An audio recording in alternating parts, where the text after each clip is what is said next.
Let's start first with something you've been very passionate about, the epic men's 5,000 on tap. Every year, it seems like there's a marquee event in NCAAs. Sometimes there's two events that really are amazing in the NCAA championships. When I go back to our last NCAA championship in 2019, I'm thinking about Daniel Roberts and Grant Holloway in the 110 hurdles. The women's 100 was incredibly deep. Women's distance was really deep a few years back, but it looks like it's the men's 5,000 meters turn. Gordon, why are you so excited about this event? Well, first of all, you have a potential to have 4 recent champions, most likely 3, because one of the recent champions is Cole Hocker, but you never know. You have the NCAA cross country champion Connor Mantz. You have the 3K champion Cole Hocker. You have the 5K champion Wesley Kiptoo, and then you have last year's cross country champion who has yet to lose in Edwin Kurgat. So you have those 4 champions. Then you also have these guys who have run 13:24 or faster. You have Luis Grijalva, who's run 13:16. You have Cooper Teare, who's run 13:17. Kiptoo's run 13:23. Kurgat's run 13:24. Robert Brandt, a Georgetown transfer, has run 13:24. Right? And then you have all these other like 13:30 type guys consistently. And then you can even throw in Nico Young, who knows, right? He got 4th in cross. And Adrian Wildershot, he got 2nd in cross. So there's just so many talented men. I mean, we're going to have 5 guys who are coming to this year with a 13:24 PB or faster, and then 4 individual champions in the 5K related event. How do you rank it? Like how would you rank it? Well, who's the favorite in your mind? Man, in a 5K. I listened to your interview with Dave Smith where he compared Mantz to Rocky, and he made a very persuasive case. It's just like, yeah, other guys have better PRs, but like, what's the method right now to beating Connor Mantz? It's very difficult. There could be another champion in there too, Gordon, because the 10K will be 2 days before. So if one of those guys who doesn't already have a title wins the 10,000, you can throw another national champion in there. Right now, number 1, I would put Wesley Kiptoo. I would put Wesley Kiptoo because he dominated the indoor 5,000. He came back, still held his own in cross country. Obviously, didn't get the win, but I think between now and then, he's going to get a little bit more strategic with how he races. And you may not see the 4:06 opening mile in Eugene, and you might see a race strategy that's better for him, better suited for how deep this field is going to be. So I'll put him number 1. Number 2, I think you can't count if Cole Hocker runs.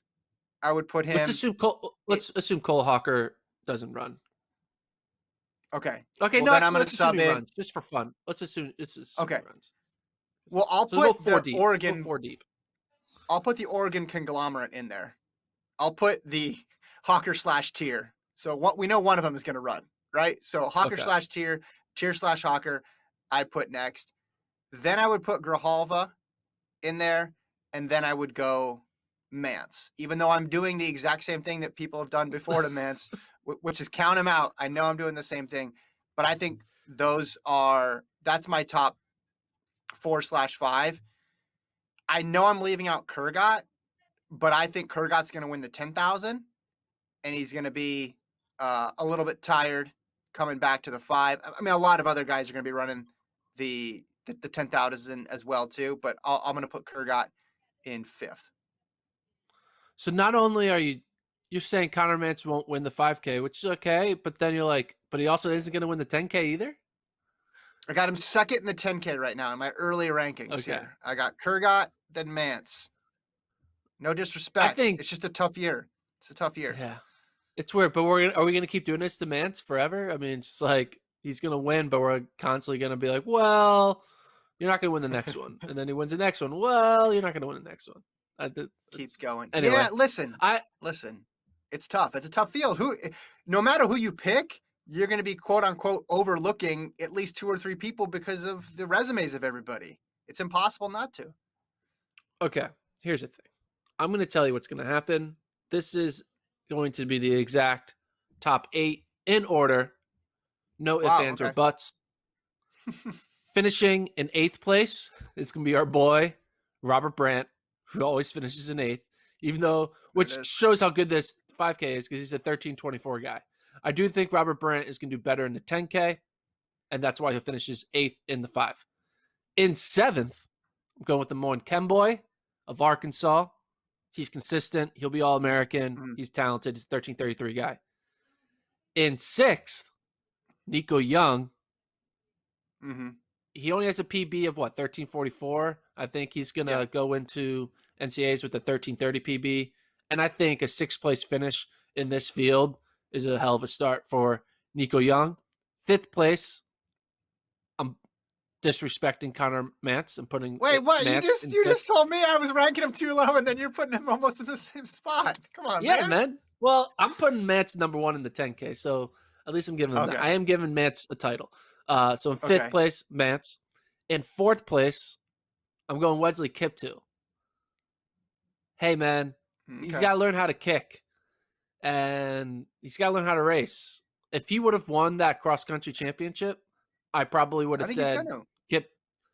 No, if he would have won cross-country against Mantz, if he would have won on Monday, he would have been my favorite in the 5K. But he showed weakness. He showed that he doesn't have it all together. He can lose races. And I think his ultimate weakness is losing races where there's a kick. And I think that might happen. So, and he's going to be coming off the 10K. So, Kiptoo 4th. In 3rd, I think Kurgat gets 3rd because I think Kurgat's a better kicker than Kiptoo. In 2nd, I'm going with Teare because I think Teare is a better kicker than Kurgat.